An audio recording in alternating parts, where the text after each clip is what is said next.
Sebelum ada masalah orang minta tolong Pak Danrem, begitu ada masalah ikut membuli dan mencaci. Sebelum ada masalah utang duit, setelah saya ada masalah jangankan bayar, malah kesempatan untuk meninggalkan saya Pak Danrem. Apakah Habib Zaidan meninggalkan saya? Tapi kamu kemarin hilang.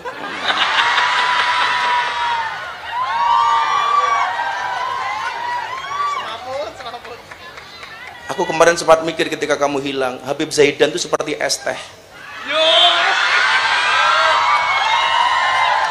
Kenapa Habib Zaidan seperti es teh? Seger sih, tapi menyakitkan.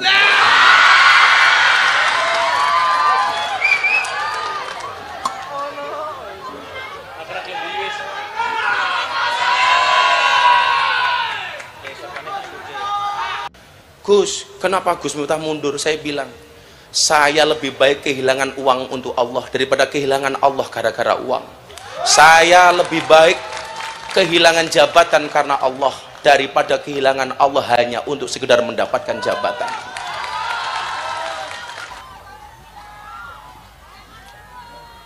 Assalamualaikum warahmatullahi wabarakatuh.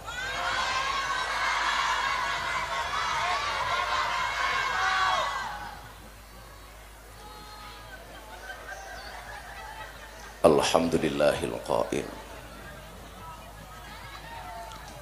Bismillahirrahmanirrahim. Qul la yusibana illa ma kataballahu lana huwa maulana wa 'alallah falyatawakkalul mu'minun. Allahumma shalli wa sallim wa barik ala hadan nabiyil karim sayyidina wa maulana Muhammadin wa ala alihi wa ashabil mujahidin at-tahirin. Rabbi shrah li sadri wa yassir li amri wahlul 'uqdatam min lisani yafqahu qawli, amma ba'du. Hadratal muhtaramin, para masyayikh, para kiai, alim ulama, para habaib, wabil khusus Sohibul Sekar Langit Gus Zaidan,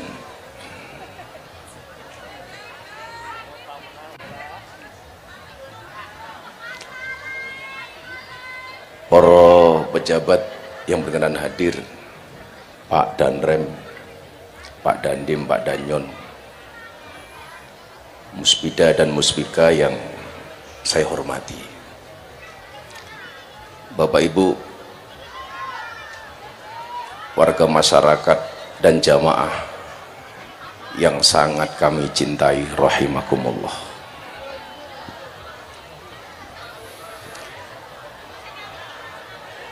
Saya meyakini tidak ada satu kejadian pun kecuali atas izin Allah. Saya meyakini qada yang baik dan yang buruk semuanya yang bisa memberikan manfaat dan madarat hanyalah Allah. Kebaikan yang kita dapatkan itu juga dari Allah, musibah yang kita dapatkan itu juga dari Allah.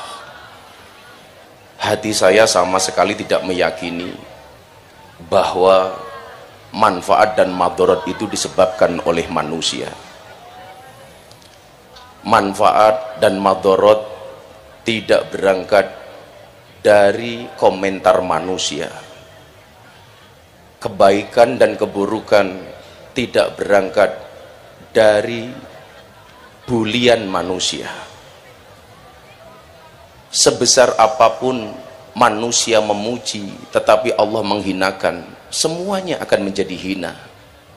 Tapi sebaliknya, Sebesar apapun manusia membuli, tapi Allah memuliakan, maka kemuliaanlah yang akan dia dapatkan.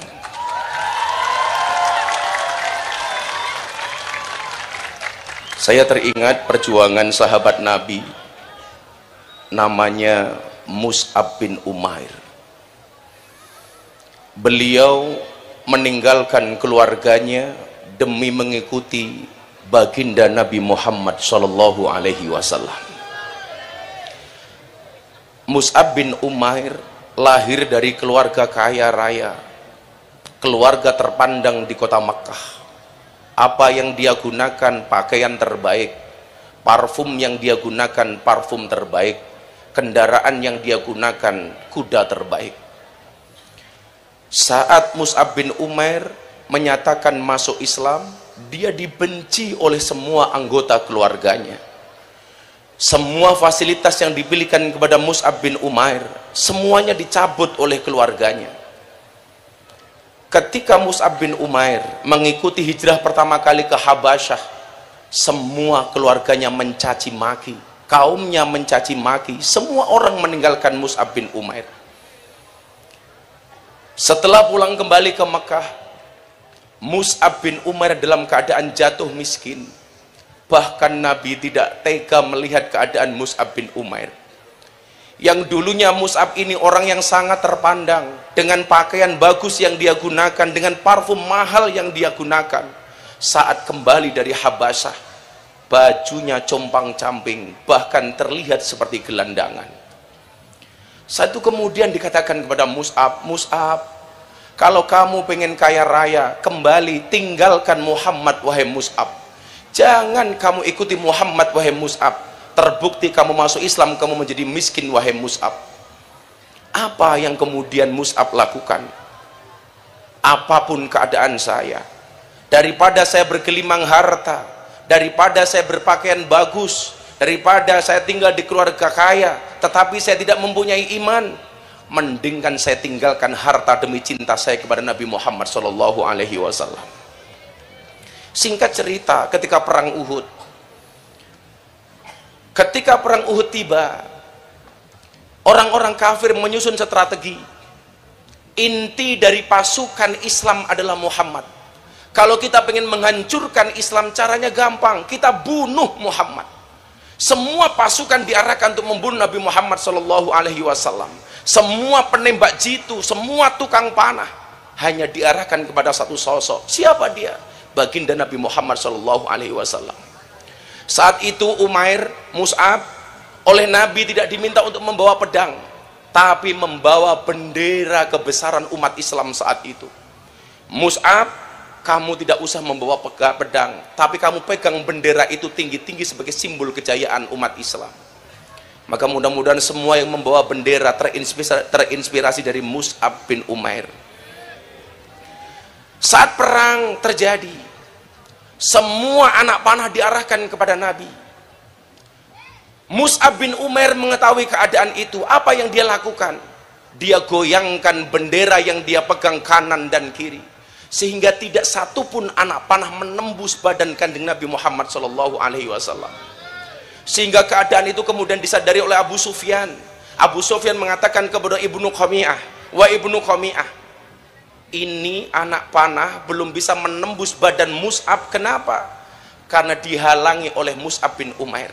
Kalau kalian pengen membunuh Muhammad, syaratnya habisi dulu Mus'ab bin Umair. Maka Ibnu Qami'ah kemudian maju ke depan. Apa yang dia lakukan? Tangan Mus'ab bin Umair yang memegang bendera ditebas tangannya sehingga lepas dari pergelangannya. Tangan kanan Mus'ab bin Umair hilang demi menjaga dan melindungi Nabi Muhammad Shallallahu Alaihi Wasallam. Pertanyaannya adalah, apakah Mus'ab menyerah? Ternyata tidak. Begitu bendera kejayaan itu jatuh ke tanah, tangan kanan Umair sudah terpotong. Yang dia lakukan adalah mengambil bendera itu dari tanah dengan menggunakan tangan kirinya. Kembali dia kibaskan bendera ke kanan dan ke kiri, sehingga badan Nabi terlindung dari anak panah yang diserangkan oleh orang-orang kafir. Maka Ibnu Qami'ah kemudian menebas tangan kirinya Mus'ab bin Umair. Apakah Mus'ab bin Umair menyerah? Tidak. Begitu melihat Nabi diserang, Dua tangan Mus'ab semuanya hilang. Dia ambil bendera itu dengan menggunakan lehernya. Tanpa tangan, Mus'ab masih melindungi baginda Nabi Muhammad SAW. Abu Sufyan mengatakan kepada Qamiyah, ini kalau Mus'ab belum mati, maka Nabi belum bisa kita panah. Apa yang dilakukan oleh Qamiyah? Ditebaslah kaki kanannya, sehingga Mus'ab hanya memiliki satu kaki untuk melindungi Nabi Muhammad SAW. Ternyata dengan satu kakinya Mus'ab tidak menyerah. Apa yang dia lakukan? Kembali dia ambil bendera itu, kemudian dia kembali melindungi Nabi dengan lehernya, menggunakan bendera yang dia pegang dengan lehernya. Kembali Ibnu Qamiyah menebas kaki kanannya sehingga Mus'ab terjatuh tanpa tangan, tanpa kaki. Kemudian saat itu anak panah menghujani Nabi Muhammad SAW. Tapi mohon maaf, Mus'ab mengatakan, daripada anak panah itu menembus badan Nabi, aku ikhlaskan badanku untuk ditembus panah untuk melindungi Nabi. Sesaat setelah Mus'ab bin Umair mendapatkan banyak anak panah di tubuhnya, dia mengatakan, wa ma Muhammadun illa Rasulullah. Tidaklah Nabi Muhammad itu hanya seorang Rasul, karena yang abadi adalah Allah, hayyun baqi adalah Allah. Maka kemudian Mus'ab bin Umair ketika meninggal dunia, wahai Nabi, inilah caraku membuktikan rasa cintaku kepadamu, wahai Nabi. Bapak Ibu sekalian, gara-gara peristiwa inilah muncul satu ayat yang sering kita baca dalam surat Ali Imran ayat 144. Wa ma Muhammadun illa rasul qad khalat min qablihi rasul afa immata aw qutilan qalabtum ala aqabikum. Apakah kalau Nabi itu mati kamu akan menjadi murtad? Kata Allah. Yang ingin saya sampaikan apa? Cinta kita kepada Nabi dibandingkan Mus'ab tidak ada apa-apanya. Maka ketika saya mau menyerah, saya tidak lagi mau menghadiri majelis, saya akan berhenti naik panggung, naik mimbar. Saya malu kepada Mus'ab. Mus'ab dibully oleh kaumnya gara-gara mencintai Nabi, dia tidak menyerah. Apakah gara-gara pembulian itu saya harus menyerah?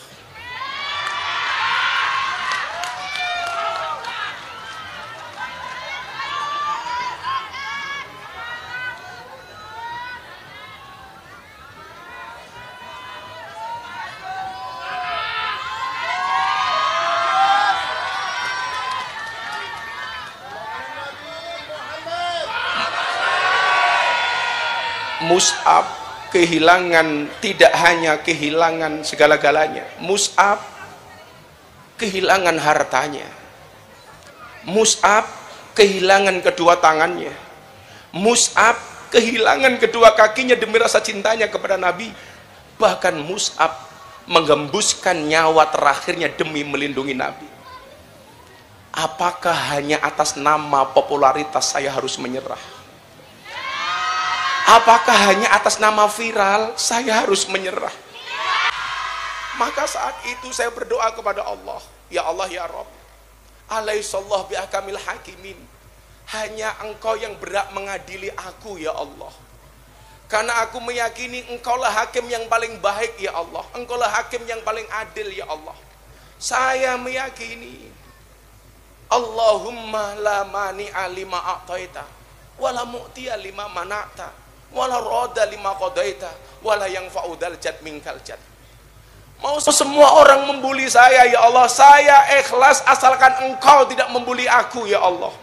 Mau semua menghinakan saya ya Allah, saya ikhlas ya Allah asalkan Engkau tidak menghinakan aku ya Allah.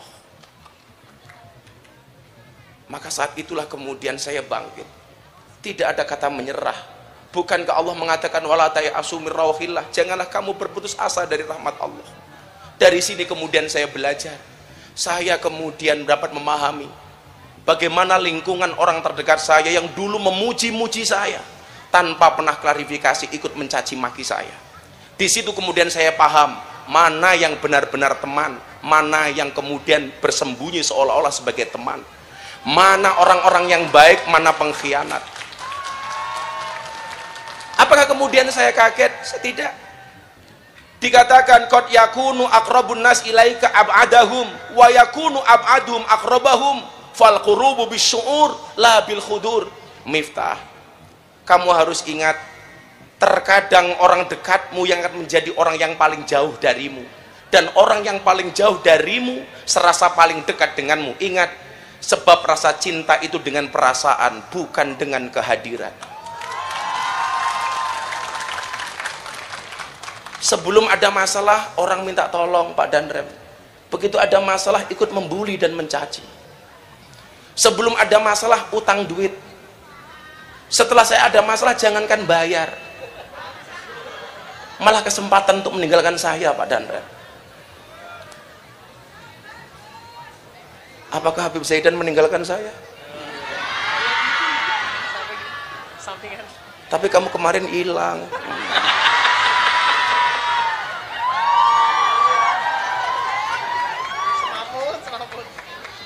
Aku kemarin sempat mikir ketika kamu hilang, Habib Zaidan itu seperti es teh. Kenapa Habib Zaidan seperti es teh? Seger sih, tapi menyakitkan.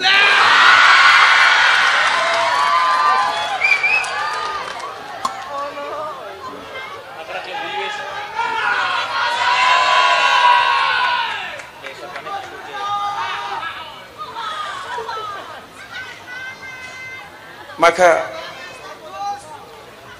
Nabi mengatakan begini, kenapa kemudian akhirnya kita tetap bisa satu majelis?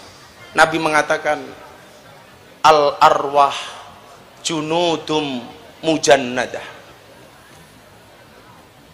fama ta'arafa minha iktalafa, wa ma tanakara minha ikhtalafa. Kenapa kemudian akhirnya masih kita bisa satu majelis?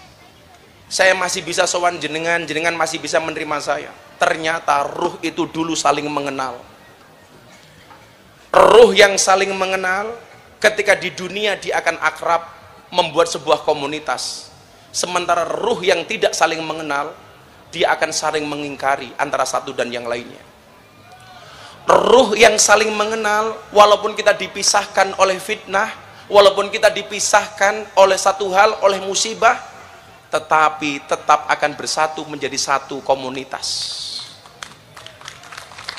Tapi sebaliknya, orang-orang yang mengingkari dan menjauh dari kita, memang dari awal ruh itu tidak pernah mengenal kita.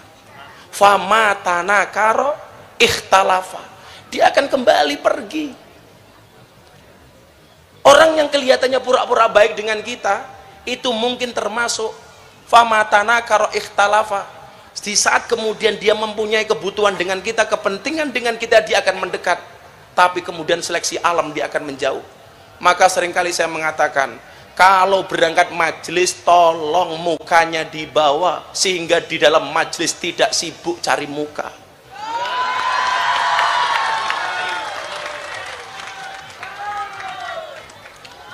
Jadi mohon maaf Pak, orang baik itu ketika ta'aruf, ya maunya kumpul dengan orang baik. Makanya kenapa orang-orang yang dianggap jelek kemudian dia berkomunitas disebut lokalisasi. Karena yang mau di situ orang-orang seprofesi. Mohon maaf, maling itu senangnya berkumpul dengan maling. Tukang parkir kumpulnya dengan senangnya kumpul dengan tukang parkir. Bakul es teh sukanya kumpul dengan enggak, bakul es teh sukanya tidak kumpul dengan bakul es teh. Bakul es teh sukanya menghadiri majelis. Menghadiri majelis. Mbuh niate dodolan apa yang lain, yang penting mereka hadir di majelis. Sopo ngerti bakul-bakul es teh itu, walaupun niatnya jualan, tapi insya Allah besok masuk surga, tetap jadi bakul es teh.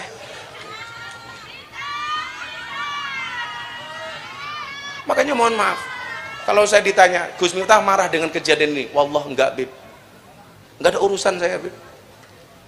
Bahwa kemudian saya menyadari ini sebagai bentuk cara Allah membersihkan dosa-dosa saya, amin. Maka kemudian dalam sebuah mutiara disebutkan jawahirul insan fi salasatin, mutiara manusia itu ada dalam 3 hal. Ketika saya membaca ini Pak, saya tidak mau menyerah. Yang pertama apa? Kitmanul fakri hatta yadhunnun nas annaka ghaniyun. Yang pertama, kalau Anda ingin menjadi orang yang terhormat, sembunyikanlah kemiskinan sehingga orang menyangka seolah-olah Anda adalah orang yang kaya. Kita mungkin tidak semuanya ditakdir kaya oleh Allah, tapi mohon maaf, jangan pernah jual kesusahan kita di hadapan orang lain. Jangan pernah kamu nulis WA susah di status WA-mu. Tidak semua kontak yang ada dalam HP-mu peduli dengan statusmu. 99% ketika kamu nulis status susah di WA, 99% tepuk tangan.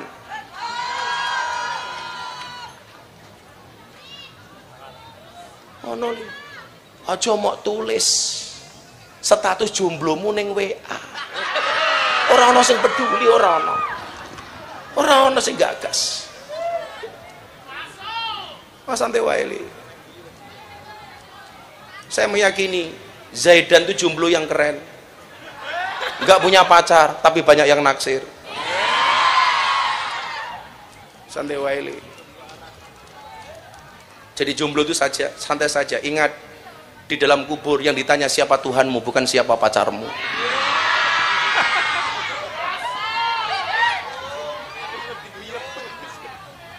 Gue aja guyu, gue viral meneh.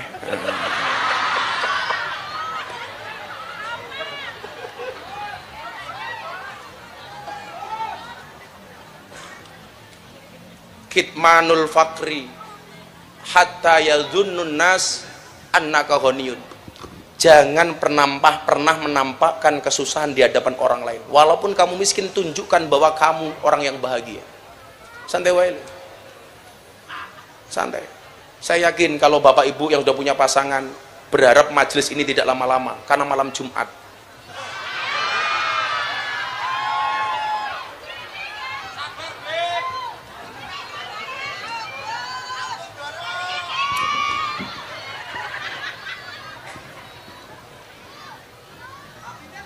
Santai saja, Bib. Al-wahdatu huwa ang tasma'uhum wa ang fa'ahum wa la tajidu may yasmau'a wa yafhamuka. Kesendirian itu adalah engkau mendengarkan dan memahami orang lain, tapi tidak satu pun yang mendengarkanmu dan memahamimu. Santai wae. Saya berharap dia segera nikah. Niatnya sudah ada dan alhamdulillah. Insya Allah besok Habib Zaidan nikah tanggal kalih sinten. Saya belajar dari pengalaman ini, Bapak, tolong jangan pernah tampakkan kefakiranmu di hadapan orang lain. Saya mencintai para penjual, tapi ingat, kita berjualan tolabul halal, bukan tolabul welas, bukan tolabul mesake. Rezeki sudah ada yang ngatur. Bahkan mohon maaf, cecak yang merangkak di dinding, merayap di dinding, dia diuji oleh Allah dengan rezekinya yang terbang berwujud nyamuk. Kalau harus protes, cecak itu harusnya protes. Dia tidak bisa terbang, kenapa rezekinya harus terbang seperti nyamuk? Tapi mekanisme keadilan Allah berlaku. Bagaimana cara cecak mendapatkan rizkinya? Cecak yang mendatangi nyamuk atau nyamuk yang mendatangi cecak? Jawabannya adalah nyamuk yang mendatangi cecak. Datang seekor nyamuk, hap, lalu ditangkap. Bagaimana cara cecak mendapatkan rizkinya? Nyamuk COD, Sherlock, kemudian dimakan sama cecak. Jadi mohon maaf, dan kita nggak usah menjual kefakiran kita kepada siapapun. Ora bakal ono sing peduli karo awakmu. Tunjukkan bahwa kita mampu.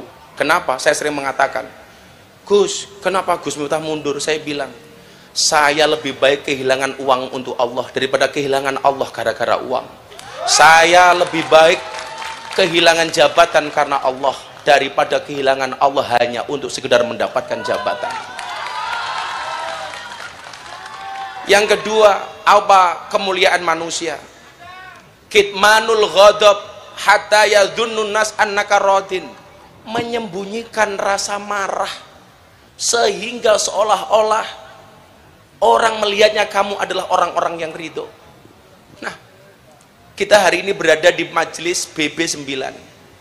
Saya mau cerita soal sohibul majlis. Sohibul majlis BB9, Kiai Haji Al-Mukarram Imam Syajar. Syajar itu artinya pohon. Mila lumrah lak jaroki atos kaya wit. 15 tahun yang lalu, Beb, atau 17 tahun yang lalu, saya kenal sama yang namanya Imam Sajaroh, atau bahkan 20 tahun yang lalu. Saya dulu kenal anak ini di jalan. Sebagai apa? Jujur saja, sebagai sohibul khomer. Gus Jaroh ini ketua pangunci paguyupan ngunjuk ciu. Saya ngaji dari Bantul Giriloyo, dicegat di hadapan Brimob. Amplop saya diminta. Saya masih ingat isinya 250.000. Bah, amplopnya tak jaluk. Nggih apa nggih nambahi tuku botol. Ini bukan aib, tapi ini sejarah bahwa semua orang bisa berubah. Nggak ada yang mengira dulu sohibul khomer, sekarang ulang tahun BB9 berhari-hari bikin acara. Walaupun malam hari ini perasaan saya nggak enak, karena tadi WA saya, bah Beb Zaidan rongono amplope.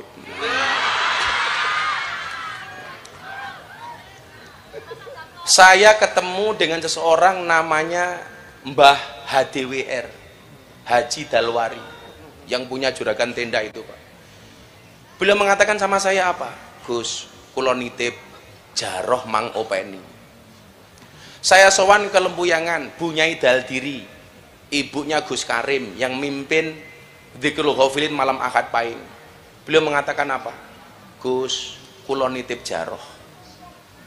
Saya ketemu ibu angkatnya Gus Jaroh di Gedong Kuning. Beliau mengatakan apa? Gus, dari semua orang ketoke sing iso ngopeni jaroh mung awakmu. Aku nitip awakmu Gus ya, tulung jaroh diopeni. Kula mikir, iki menungso apa wedhus kok kon ngopeni.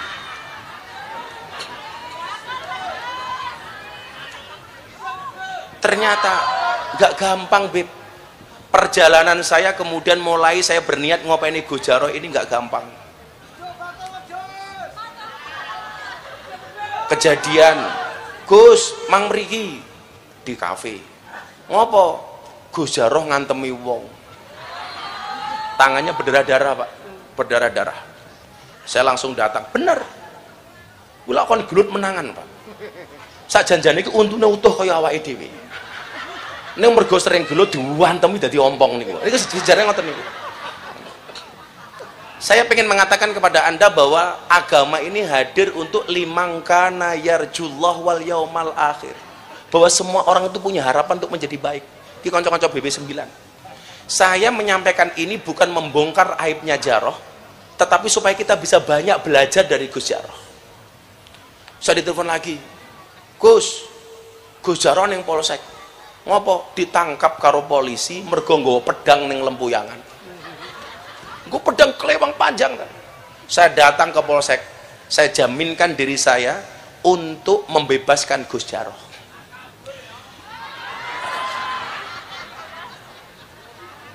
Akhirnya anak ini mulai berusaha. Apa usaha? Usaha pertama kali dagang wedhus di bulan Idul Adha. Makanya kenapa dia disebut sohibul ghanam, kancane wedhus. Waktu itu utang saya 10 juta dan begitu selesai Idul Adha, wedhusnya entek, duitnya ya entek.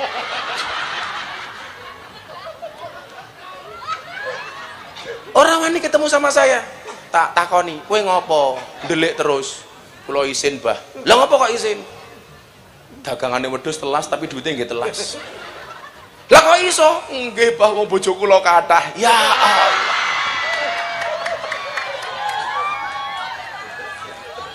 Dari semua perjalanan itu nyuwun sewu, Beb. Kenapa kok saya sabar? Saya meyakini bapaknya Gus Jaroh itu wali. Namanya Mbah Hadi. Orang mungkin Mbah Hadi ki orang dongake Gus Jaroh. Nggak mungkin, nggak ada satu cuil pun doanya Mbah Hadi yang tidak nempel ke Gus Jaroh. Mbah Hadi tak cerita nih, Beb. Kita nggak ada apa-apanya dengan Mbah Hadi.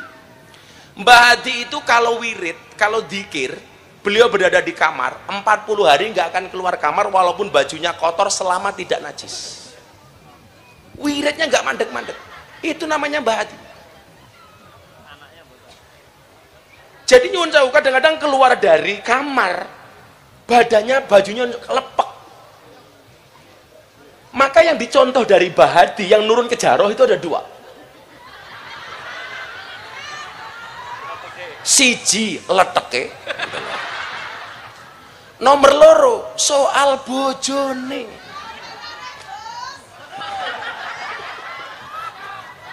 Sing paling kuat ngopeni mung loro, Yeni karo Puput.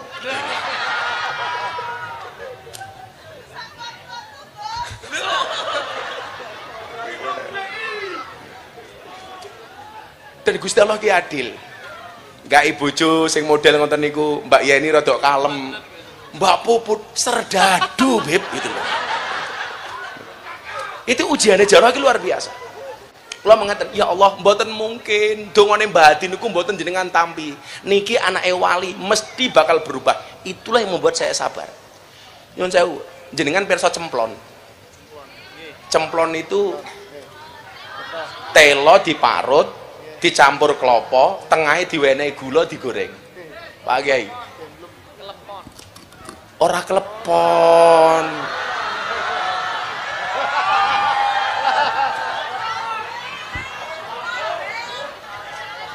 Aku ngerti ngopo Habib kok kelingan klepon padahal aku ngomong cemplon beda. Kenapa kamu ngomong cemplon? Ngomong klepon. Ya karena kamu belajar dari klepon. Enak pecah di dalam. Klepon. Mbah Hadi niku nyuwun sewu ngersake dahar cemplon. Begitu mau minta sama Bu Nyai, dawuh, beliau mengatakan begini, jangan-jangan iki nafsu. Untuk membunuh nafsu makan cemplon, Mbah Hadi bapak Ego Jaroh niku nyuwun sewu. Dikir fidak semalam suntuk, fidak kubro. Maca tahlil la ilaha illallah dhewe ping 100.000. Dari maghrib sampai duhur baru selesai Pak. La ilaha illallah, la ilaha illallah sampai selesai. Berapa hari beliau melakukan itu untuk membunuh nafsu makan cemplon? 7 hari 7 malam Pak. Ini nafsu, ini nafsu, ini nafsu. Sampai 7 hari 7 malam. Bar pitung dino bapak Gus Jaroh niku tetap ngersake dahar cemplon. Akhirnya beliau mengatakan, oh iki bukan nafsu, jangan-jangan aku pengen tenan mangan cemplon. Dawuh kepada Bu Nyai, Bu, aku gawekno cemplon. Sama ibunya Gus Jaroh itu digoreng ke cemplon, baru dimakan 1 gigitan. Mbah Yai Hadi mengatakan apa? Landene cemplon ki rasane mung kaya ngene. Untuk menebus kesalahan 1 gigitan makan cemplon, Mbah Hadi kembali dikir fidak 7 hari 7 malam fidak kubro. Wih bapak nih, mbahasan anak solate mat kolam cing, komat teko salam plencing. Itu Mbah Hadi. Wallah. Mbah Hadi niku Pak nyuwun sewu, jenengan sing ashabul lempuyangan. Mbah Hadi itu kalau poso, menawi buka hanya minta air panas 1 gelas, kemudian ngerebus cabai itu direbus 7. Sebelum minum air, cabainya dikeletus. Ketika ditanya, "Bah kok ngoten?" "Heeh, nggih mateni nafsuku." Itu Mbah Hadi. Maka saya meyakini iki piye-piye anake wali, cah iki mesti iso berubah. Singkat cerita, bar kecelakaan, numpak mobil ning ring road. Ndelalah mobilnya balik, Pak. Balik. Kelingan mboten? Ambiar. Ambiar, Pak. Mobilnya itu nggak cuman terbang, Beb. Nggak cuman balik. Mabur, Beb. Gitu. Wung buk buk buk buk buk buk buk buk. Delalah, orang mati. Loh. Niku akhirnya janji kali kula napa? Bah, kula janji pengen dadi kalau wong apik. Itu dalam keadaan berdarah. Itu kalau ndelok kecelakaan nih, lah Gusti Allah kira sayang karo Jaroh. Nyuwun sewu. Modar bocah kuwi, modar. Tapi kemudian saya mengatakan apa? Kan kula nyuluke jaman ben iki mboten Gus, tapi guys. Iki Allah iki sayang karo awakmu. Kula ora ndang tobat. Hati-hati lho, Allah masih memberikan kamu kesempatan hidup kedua kalinya. Ngoten, Mbah. Kowe tobat to. Singkat cerita, dari peristiwa itu kemudian Allah anugerahkan tanah wakaf ning Ngentak. Ning Ngentak. Yang kemudian menjadi pondok pesantren Ibnu Hadi. Allah sudah mulai kasih. Di situ kemudian kula kedah pripun Mbah, kowe gawe majelis malam Selasa itu sekaligus meresmikan pondok pesantrennya. Takon jaroh sing resmekke sapa, sing modali sapa? Saya diundang kon ngresmekke pondok sekaligus majelis malam Selasa. Malam Selasa apa itu? Wage, karena beliau mondok di Kewagian. Saya disuruh meresmikan. Saya masih kelingan bersama Abah Yai Toifur Purworejo. Mbah Yai Toifur Purworejo. Kemudian apa? Hidupnya Jaroh ini mulai berubah. Sing maune elek banget dadi elek titik. Penampilannya sudah mulai berubah. Maune numpak motor akhirnya di mobil. Neng sing tetap istiqomah mung siji, anggene nambah bojo. Itu istiqomah. Malah ngenyek aku ngene Dan. Ayo gagah kula bah kula elek ireng ngompong bojone nambah. Lah jenengan sugih ganteng bojone siji. Cien. Oh tak pateni kowe aku. Maka kemudian hari ini ketika Allah menampakkan kun fayakunnya, orang seperti Jaroh, Pak. Mergo dongane bapakne seperti itu. Menjadi orang yang luar biasa. Pelajarannya satu, Bapak Ibu. Lan jenengan rumangsane ra duwe wong tuwa sing top. Ayo diniati, piye carane awake dhewe saiki gawe keturunan sing top. Jenengan sakniki rekoso lungguh ning lapangan. Seadanya, dewangi kesel, dewangi capek. Nderek niat marang Allah, ya Allah. Kula sakniki angsal rekoso tapi anak putu kula ampun rekoso ya Allah. Amin. Mbak-mbak niki sing hadir, ya Allah ya Rob. Wong tua kula wong biasa-biasa mawon. Kula niat nderek majelis niki ya Allah, kula nderek ridhone jenengan. Muga-muga kula angsal jodoh sing saged dadi imam sing saya kagem kula ya Allah. Liman kana yarjullah wal yaumal akhir. Punya harapan. Mila wong-wong niku mbiyen buli kula, "Tah Miftah kowe ngopo ngurusi Jaroh?"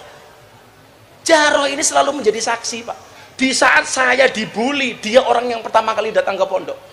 Wingi kula sowan Pak Son Haji bakule es mriko, isuk-isuk subuh jam 6.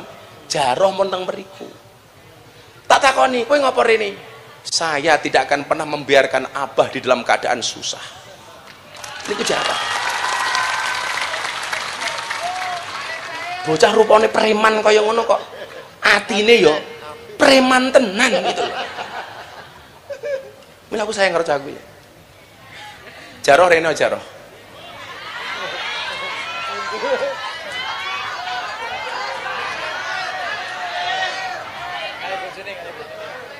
Wani ra nggo bojo loro-loro nih.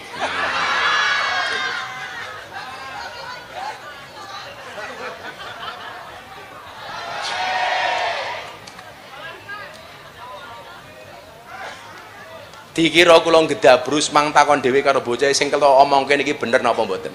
Rene Gus, ngapunten. Cobi dijawab Gus. Nggih. Sing kula aturke wau ngedabrus napa bener? Kula kenal beliau 2024. 2004. 2004. Untung aku ora tak jawab pinter aku. Kula Mbah pengen digobloke Mbah. Pengen jadi miliarder. Lah wingi iki tak kadene ngene. Bah, kan takon aku ngene, Bib. Bah, Pak Son Haji pripun? Alhamdulillah wis tak budalke umroh. Oleh duit lebih dari 2 miliar.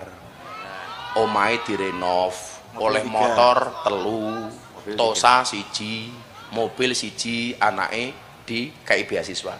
Jaroh ki malah jawab ngene, Bib. Ngertion jenengan gobloke sugih, kula diuyuhi mawon turun. Kalau diuyuhi ra kelong. Saya kenal beliau Abah Miftah itu 2004. Dulu beliau tak tegak di depan Brimob. Setiap pengajian beliau tak SMS, belum ada WA loh, Pak. Lu SMS. SMS dulu. Gimana, guys? Loh, kita itu soulmate ya, Bos. Jadi 2004 terus beliau setiap pengajian saya ingat, Pak. Dulu ngaji di Imogiri. Terus tak mintain, alah Amplopnya mikir 250. 250 saiki kok ya larange ra omong iki. Apa sih padahal ngajine ya padha karo aku. Kurang sepiro, Beb, kurang sepiro. Saya ngimami salat subuh. Allah. Buka wati ya, Pak. Saya masih ikut mertua. Kulo tak cerita dhewe mawon. Oh, cerita dhewe. Oh, iya critakno dhewe, Pak. Jadi Omong-omongno kuwi. Izin dan nih Pak Dani, Pak Kabinda, Pak. Oh, ada Pak Kabinda tadi, mau nggak kita Pak Kabin. Makasih Pak Kabin. Ada Pak Danyon. Tepuk tangan untuk beliau-beliau. Beliau ini Pak Danrem, Pak Kabinda, Pak Dandim, Pak Danyon. Kalau itu Danyon 403. Kalau Gus Jarod Danyon 40 tidak. Cetok aku sing mabuk kuwi ning ngarep masjid. Nggih, sik apa? Kula nate tak suruh nglebokkan di teras. Memasukkan kok nglebokkan iki lho, memasukkan Ke teras. Kan kalau beliau kan dulu itu ngaji di kafe-kafe ya ta? Lah saya kan di mana-mana ngaku saya itu adiknya Gus Miftah gitu. Karena salah satu kunci password masuk di hiburan malam agar gratis nyebut jenenge Gus Miftah. Itu gitu. Itu. Ini bojoku ora nesu lho, ajar lho. Bojoku melu itu. Masa lalu ra apa-apa. Ora apa-apa ya. Setiap orang itu punya masa lalu dan setiap orang punya masa depan. Kulo nggih nyonton jenengan, Pak. Terus nah, saya dimasukkan. Dikasih sekeran. Sekeran campurannya salah nih. diaturke sekran ki apa? Piceran. Sekeran itu yang pakai gini tuh, yang kayak teko. Kayak itu. teko. Oh, ada red label, ada toffee. Kuwi ana loro jenise, ana sing soft karo sing hard. Pertama hard dulu. Soft dulu. Soft dulu, set. 2 jam Entek. habis. Tak cari orangnya hilang. Ternyata pulang ngimami sholat subuh 3:30. Iki pengalaman ora ditiru, tak ajar kabeh kowe. Wis ta meneng iki ini sampai tahadus binikmah saya dengan beliau, muga-muga dadi akun fillah. Amin. Batine niku gendho kok iso dalil barang ngono kowe ya. Jarine abahe anak wali. Pun, terus akhiripun kula kan nanggung ngombe niku. Iki ming critane mbiyen lho, ngombe niku lek ming nanggung ngeten ora penak. Ngombe set modar. Langsung turu kula biasanya gitu. Akhirnya saya kurang. Saya memarani, Mendatangi. mabuk niku bebas ya. Saya ndugeni abahe sowan abahe. Abahe riyen tasih wonten Polo Dadi Polo Dadi UPN niku. Ternyata kula duduk. Wah. Abahe saya kenapa beserban arep mlebu ning masjid. Oh, tambahi. Kula kan nambahi. Sik tak salat sik kula. Akhirnya salat beliau iki salat ngimami teng masjid UPN niku. Bareng ngimami assalamualaikum, cepet kesuwen rasa wiridan. Nggih bener, Pak. Iya. Ada. Kula arep dikruyuk sak masjid. Halo. Balik iki lak statuse gara arep dikruyuk sak masjid. Gara-gara kula bengoki imame tak jaluki duit ning arep tak nggo ngombe. Niku perkara elek aja ditiroke. Halo. Gitu sing ora ngerti. Oh, jebul Gus Jarod ya gendho to. Lah kalau ya repot ya. Tapi buat kula mboten gelo sama sekali. Karena kita yakin sangger ati kula panjenengan tetep madheg ta'aluk dhateng Allah, insyaallah kula jenengan paringi slamet donya akhirat. Nggih. Sing lucu niki, Beb. Sing mabuk ning teras, begitu mabuk njaluk diterke ning sarkem. Nah, iki tapi mau dolan. Iki apik. Mboten, kula itu kan pas itu. Ini orangnya ada ini Lurah Sarkem mana? Tuh, ada tuh.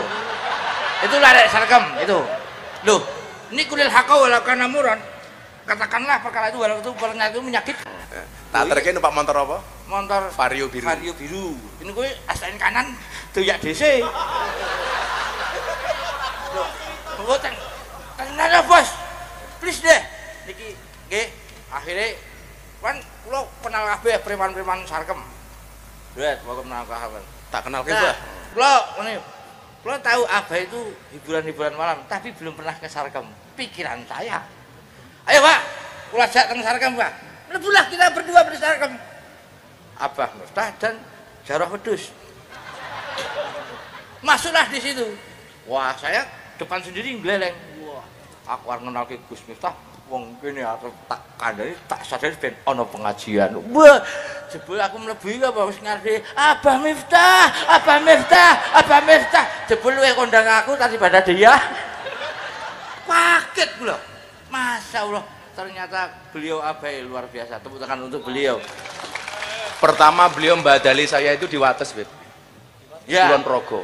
Lah, yang diundang saya nggak bisa datang. Beliau naik panggung. Kalimat pertama jamaah ketika saya nggak datang, yang datang Gus Jarwo apa? Grandong. Sing ditunggu Gus Miftah, sing teko Grandong.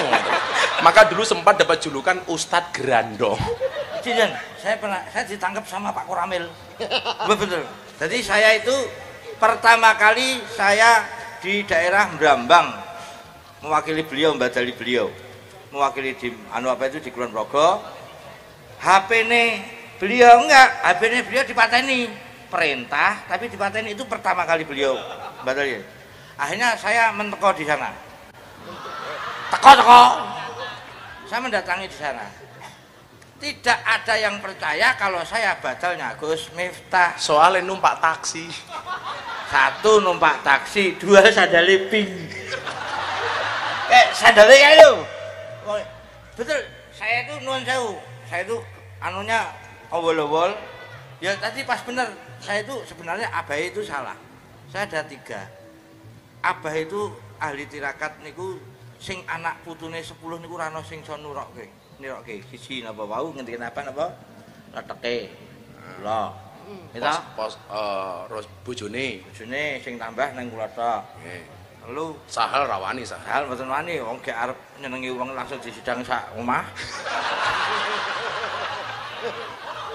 Langsung diceramai karo wong tua. Kowe arep melu-melu karo Kamasmu Jarah, kowe lunga saka jejeran rasah nggawa anakmu. Ada klinding.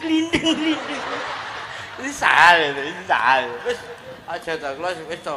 Wong nuwun sewu tak kandhani kula ngomong sahal-hal. Wayuh ki ora enak, wis tak wakilane dhewe wae.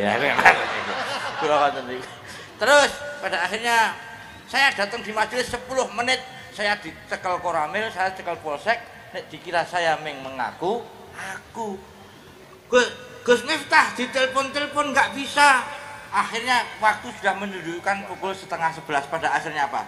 Beliau bilang, ya wis lah piye meneh.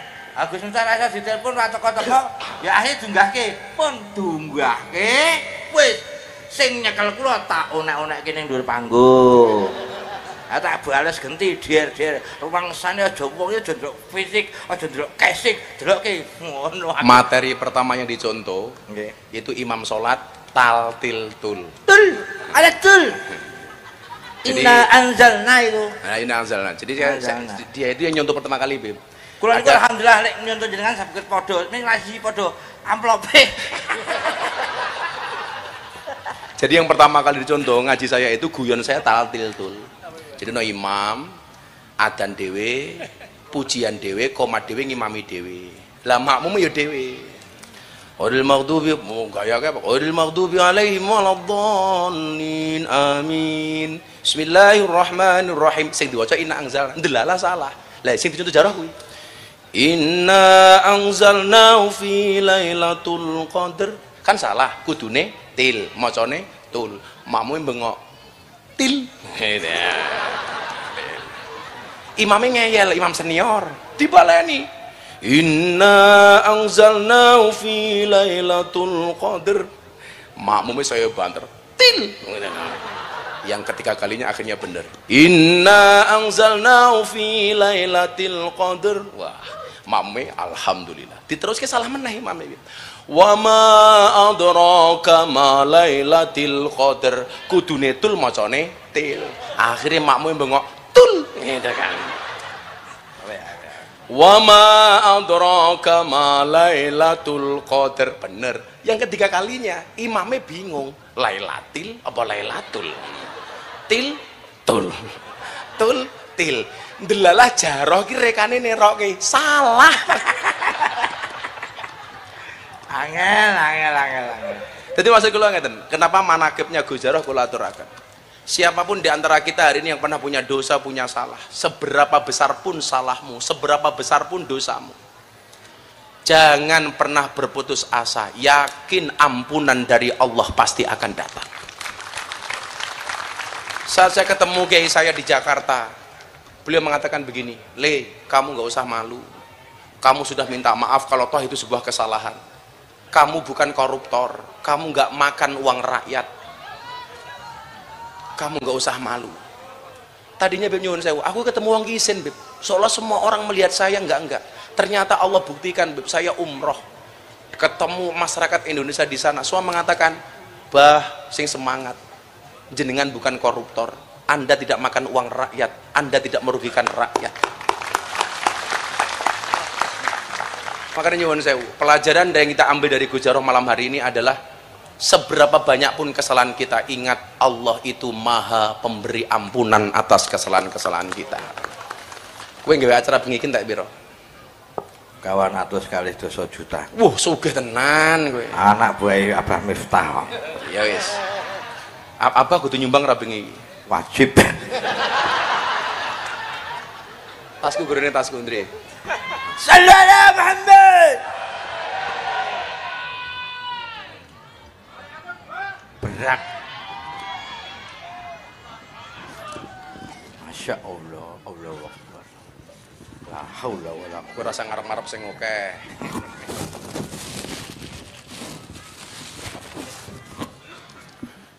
Yus nyo tak sumbang 100 juta. Sallallahu Muhammad. Guys, kita ke kafe mana malam ini?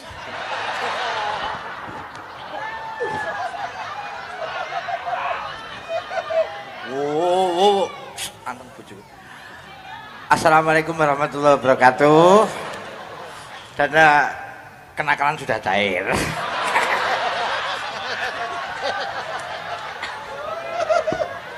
Darah, tas darah. Alhamdulillah, saya mewakili selaku Dewan Syuro Brigade Bintang 9 mengaturkan yang beribu berjuta tinggi, berjuta-juta, 100 juta.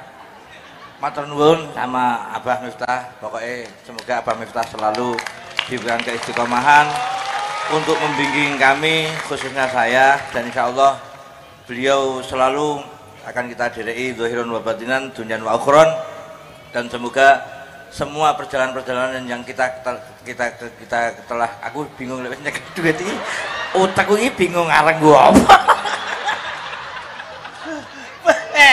Bojoku wis ngacung seman. Allah, skincare. Bu, Praise ini ngurus mujahatan sih. Maaf nggih, ini saya zahirun wa batinan. Saya supaya mengikuti beliau. Itu sini. Kenapa kok saya itu mengundang majelis-majelis akbar? Karena satu, Brigade Bintang 9 ini bukan semuanya dari kalangan orang baik. Hampir mayoritas 75% dari teman-teman di jalanan.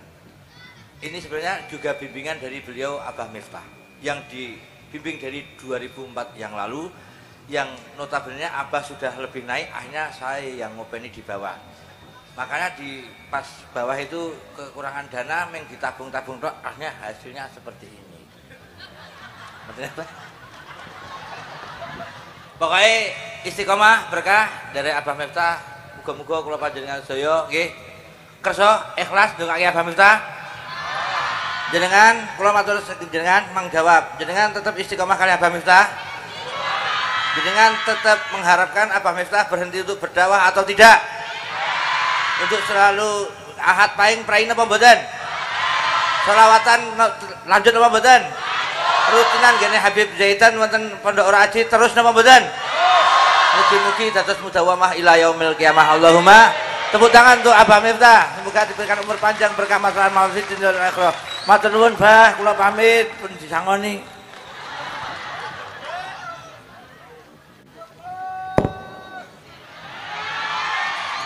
Sumpah ambune wedhus. Matur nuwun Gus Jaro banyak memberikan pelajaran kepada kita. Mudah-mudahan hari ini pelajaran yang bisa kita ambil adalah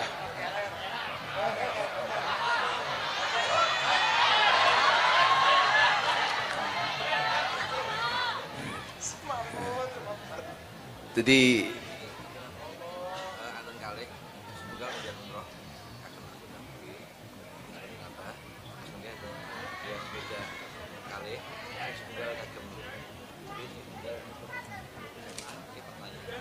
oh, ini ada undian umroh 1 untuk teman-teman Brigade Bintang 9. Kemudian ada sepeda 2 kipas angin 1. Apa? Oh, sepeda toh. Sepeda lipat. Sepeda listrik. Itu 2. Yang 1 untuk BB, yang 1 untuk jamaah. Itu sepeda kayak gitu harganya berapa? 4,5. Saya tambahi 2 untuk jamaah. Tambah 2. Berarti untuk jamaah 3, untuk BB 1. Cara ngundi ini pripun? Niki umroh. Sepeda 1 untuk BB.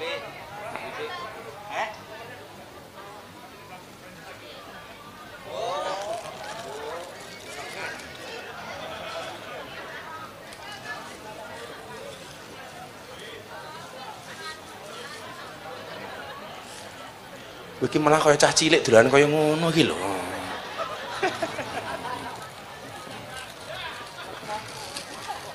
Cemplon dadi klepon. Jadi 1 sepeda dulu, sepeda untuk jamaah kan 3. 1 untuk jamaah, Beb. Yang bisa menjawab pertanyaan, ngacung, bisa jawab, tak kasih.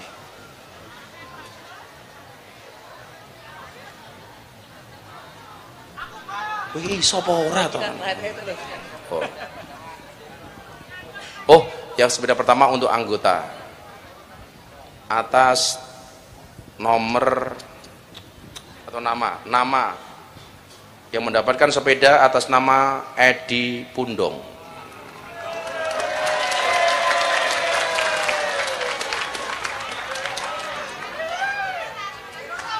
Edi Pundong. Yaudah untuk sekarang umroh aja ya. Umroh BB soalnya.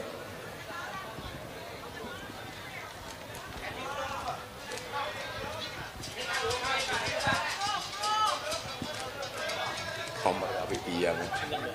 Nomornya kira 99.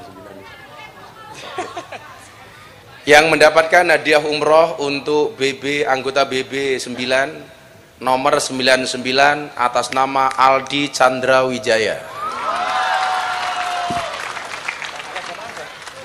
Kalau untuk jamaah berarti niki dijawab pertanyaan.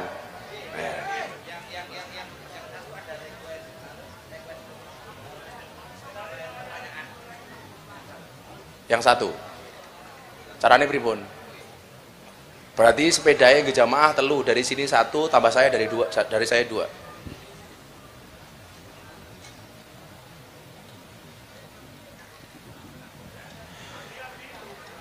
Satu sepeda. Pertanyaan, sebutkan nama komandan Laskar Arafat. Saya rujuk Gus Jaroh. Wedok.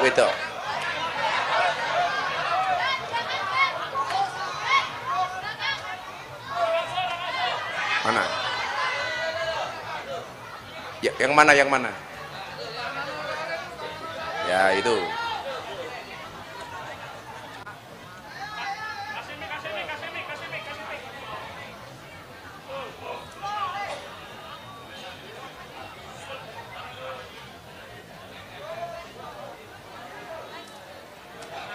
Ayo maju Mbak, yang hitam itu, ayo.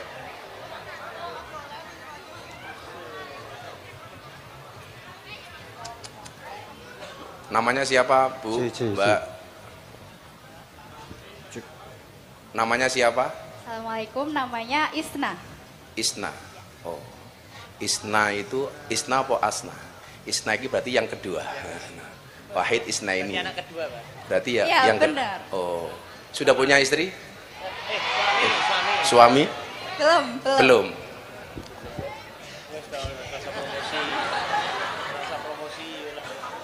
Sebutkan nama Komandan Laskar Arafat. Pak Yanto. Bener Pak Yanto? Ya, udah. Rumahnya di Jejeran. Rumahnya di Jejeran? Iya. Kok kamu apal Pak Yanto? Kamu punya perasaan apa dengan Pak Yanto? Saya sering lewat rumahnya. Oh, kamu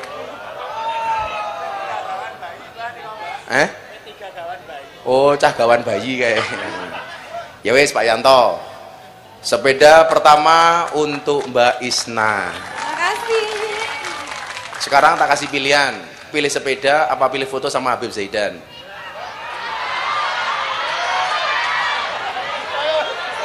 Kalau dua-duanya boleh nggak? Kalau dua-duanya nggak apa-apa, tapi kamu jadi ketiga untuk Gus Jaroh. Iya. Ketiga. Yang ketiga apa? Yang keempat maksudnya? Oh, yang keempat. Ya, terima kasih Mbak Isna. Sepeda 1. 2 sepeda dari Miftah. Ini sudah. Yang butuh sepeda ngacung. Gus Jaroh ditunjuk di yang mana? Yang mana? Laki 1, perempuan 1. Laki 1, perempuan 1.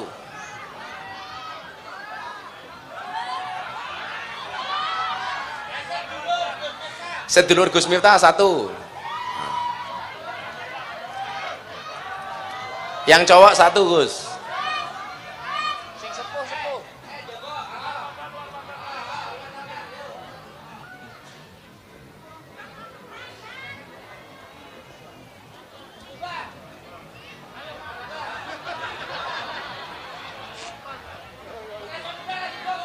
Kayak bakul apa kayak? Kaos. Oh enggak, itu yang pakai rompi itu. Kowe ndang loncat. Kowe biasanya loncat karo gondol kulkas iso kok.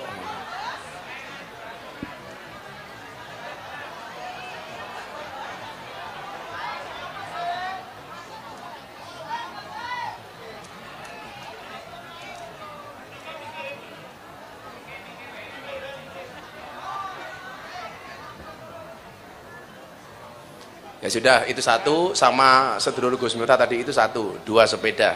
Nanti itu dari saya. Bapak yang saya muliakan, terima kasih atas sambutannya. Mudah-mudahan kita bisa bersama-sama di dunia dan bersama-sama di surganya Allah Subhanahu wa taala. Ilahi anta maksudi wa ridhaka matlubi atini mahabbatak wa ma'rifatak. Ya Allah, hanya Engkaulah yang aku tuju, ridhomu yang aku dambakan. Berikanlah aku kemampuan untuk dapat mencintaimu dan bermakrifat kepadamu. Terima kasih. Assalamualaikum warahmatullahi wabarakatuh.